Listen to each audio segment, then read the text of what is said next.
Okay, so we've got a rheostat or variable resistor, or smaller versions of this, they tend to be called potentiometers.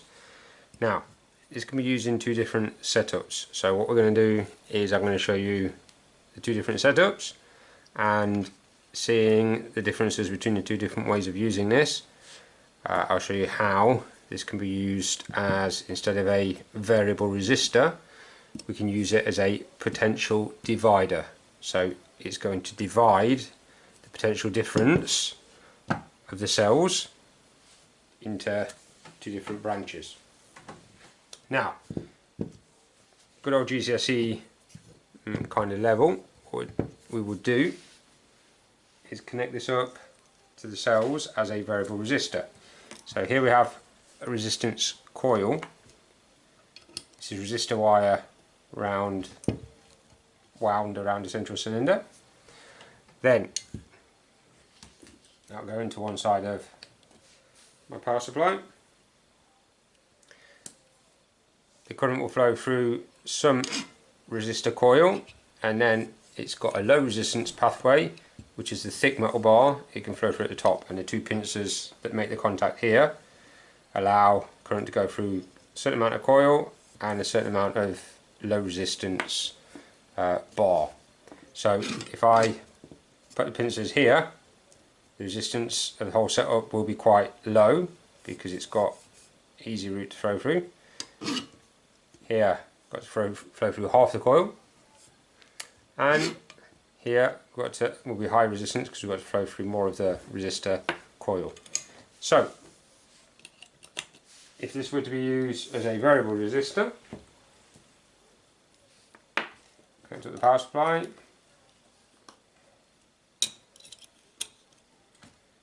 and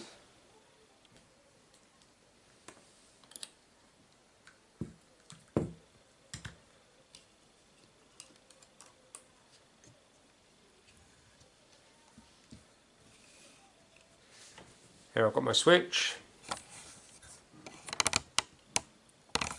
my bulb,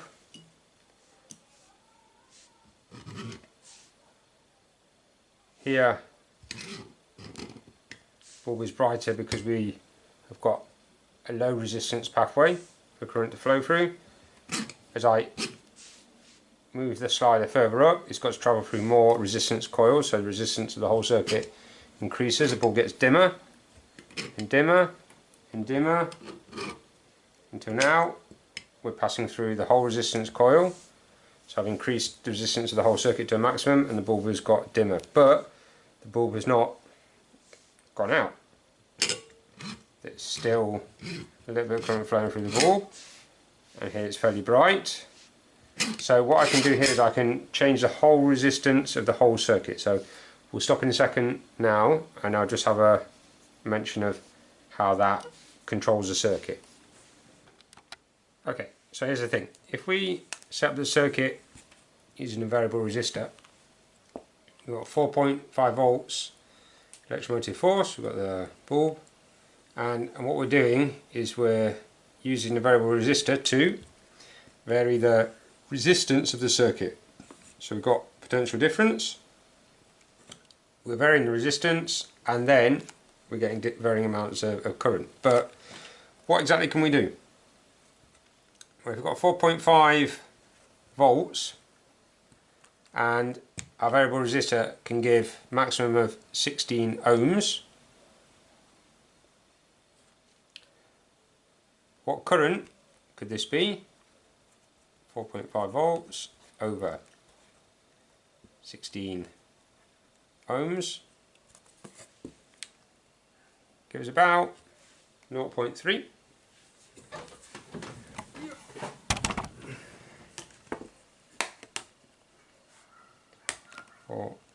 divided by 16, 0.28 amps. Okay, so we'll just keep that to one side. If I reduce this this resistance, so I go down to 8 ohms, go down to 2 ohms, go down to 1 ohms.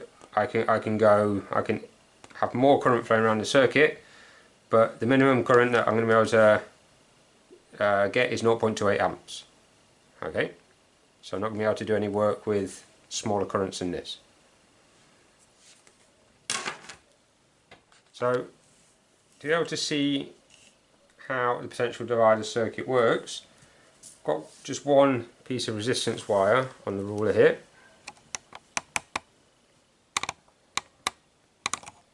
Okay, if I connect this to my power supply, I'm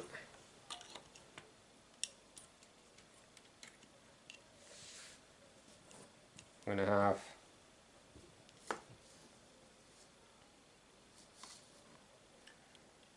.5 volts switch, resistance wire. The only real resistance that I've got here in this circuit is the resistance wire. So I'll have that 4.5 volts, most up potential difference I should have between these 2 points. And to check, I'm going to connect up, there's a voltmeter between here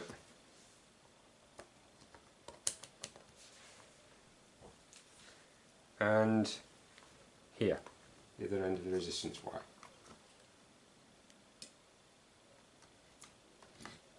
So I'm getting about 3 volts there across this resistance wire, the whole piece of wire. Now, what a potential divider circuit does is have potential difference of 3 volts across that whole circuit, but if I put in another voltmeter,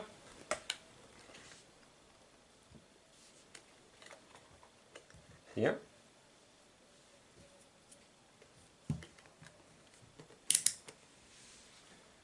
and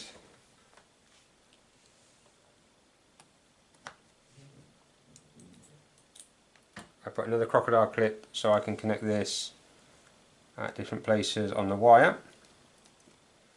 Okay, here I've got 15 centimeters length of wire. Here I've got 50 centimeters length of wire. I'm getting, okay, I've got 3.4 volts across the whole wire, 1.08 volts across this piece of wire. If I go from 15 to 20, so I've got 50 centimeters and I've got 20 centimeters now. 3.3 volts, 1.35 volts. So this has increased, this potential difference. Let's go to 25. Now, should notice something here. At 25 centimeters, that's exactly half the length, the total length of the resistance wire. 3.3 volts, 1.67 volts.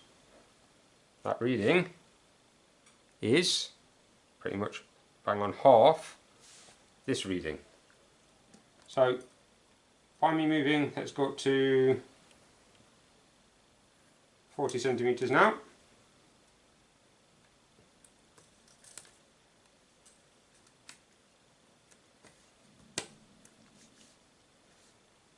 .4 volts, 2.7 volts, and 45 centimeters. 3.4 volts, 3.04 volts. So what I'm doing by moving this crocodile clip up and down the wire is my potential difference along this piece of wire here is 3-4 volts.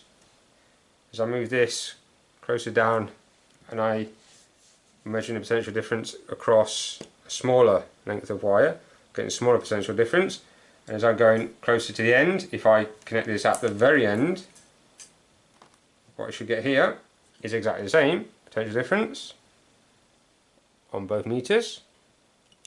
So what I can do is I can take this total potential difference and I can divide it, or I can chop it from the full value here all the way down to 0. So I can vary potential difference from the maximum all the way down to 0. If I connect up here on this meter, I get pretty much 0, and this one is still 3 point something. Okay, so literally what I'm doing here is I'm dividing the total potential difference. Now, look on paper exactly why that is going to be an advantage. This is how I can set up my rheostat in the next video.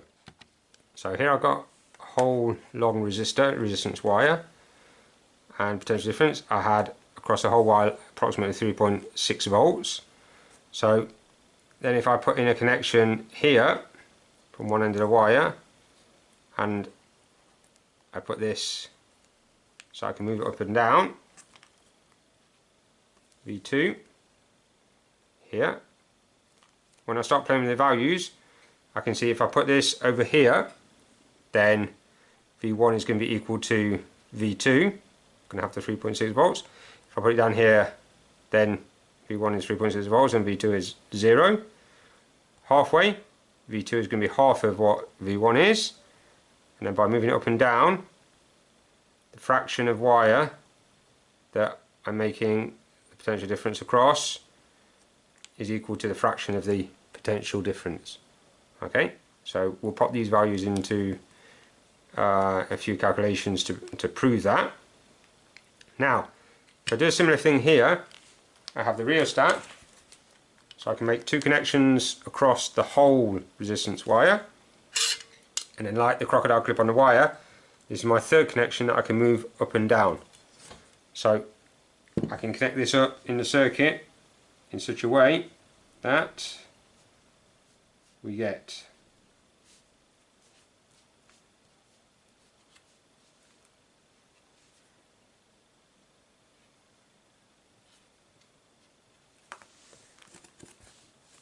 resistance coil is here, and here I've got the slider to move up and down, and I can move that up and down to get the potential difference that I want to get across this part here.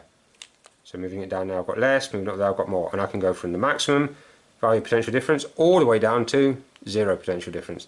That's a great thing about this circuit, is the fact that I've got the capacity to go from 0 up into the maximum, whereas here I'll never be able to get down to 0 current.